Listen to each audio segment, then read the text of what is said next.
सभी वैष्णव को जय श्री कृष्ण। दत्त जयंती। अत्रि और अनसुया के पुत्र यानी दत्त दिगंबर।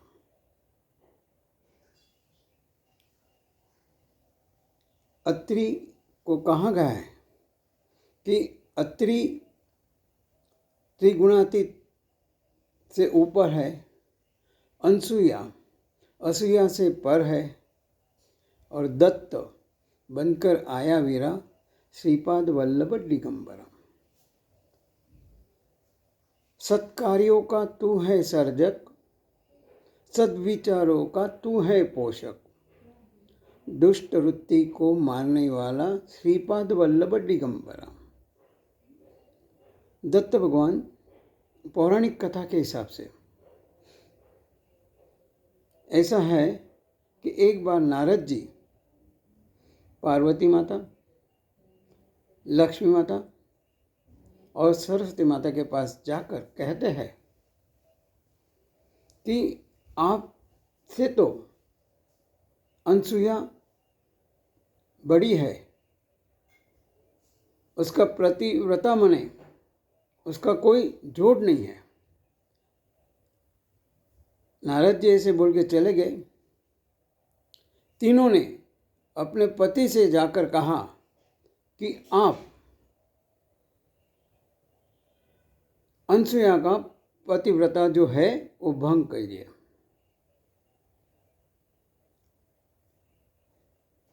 तीनों ने मना किया, फिर भी उन श्रीहट के आगे तीनों को झुकना पड़ा और तीनों अत्रि ऋषि के आश्रम में जहाँ अनसुया थी वहाँ आते हैं और भिक्षाम देहि जब भिक्षा देने लगी तो उन्होंने कहा कि हमें भिक्षा तो चाहिए, लेकिन आप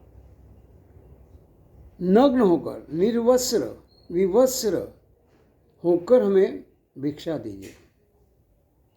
यहाँ से लौकिक अर्थ नहीं लेने गए। अलौकिक अर्थ माने निर्वस्त्र माने विवस्त्र माने जो आपका काम क्रोध लोभ मोह मद मत्सर आलस अहंकार और अज्ञान जो है ये छोड़कर, इससे निवृत्त होकर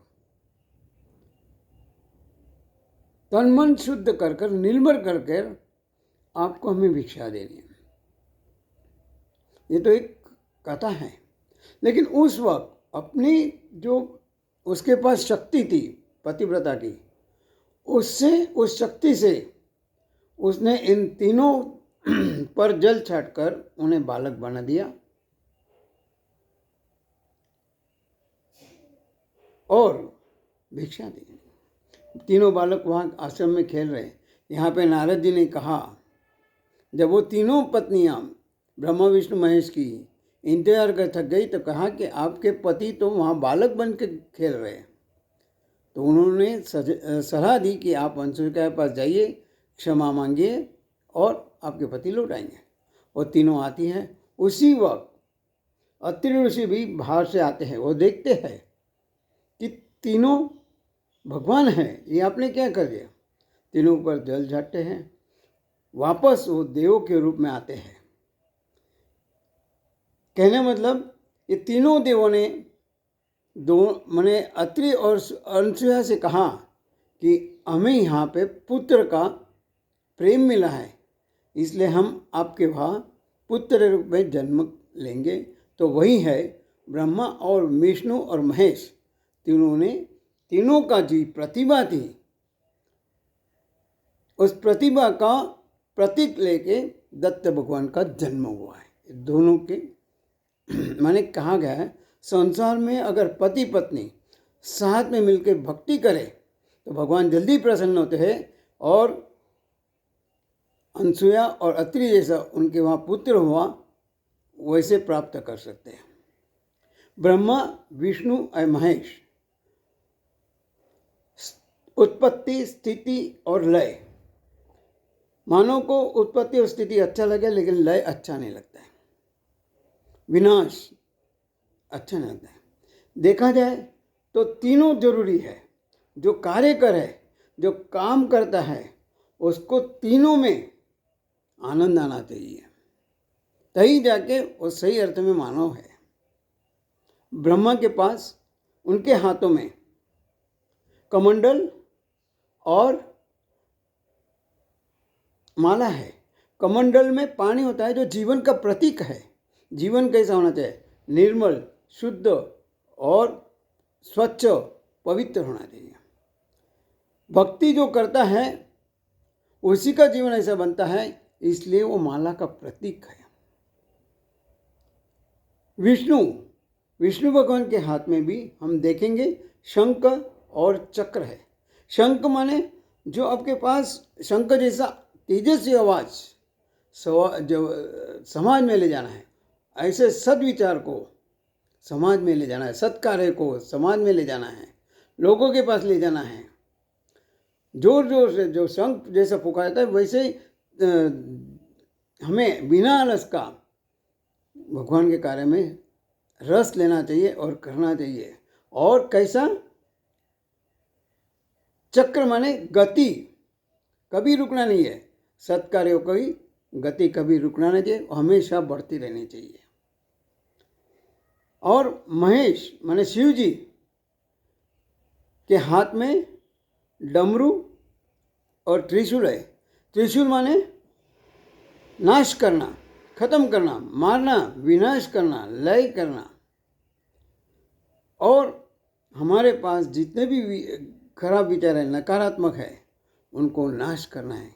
काम, क्रोध, लोभ, मोह, मद से ये हम बार बार देख रहे हैं। उनको नाश करके जीवन में जो भगवान ने ऐश्वर्य, वीर्य, यश, श्री, ज्ञान, वैराग्य दिया है, उनका हमारे जीवन में विकास करना है और उसको दूसरों के लिए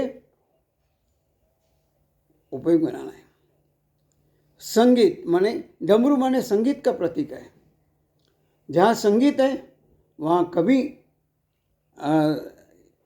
नकारात्मक विचार नहीं आ सकते। एक संगीत ये हमारी ऊर्जा का प्रतीक है।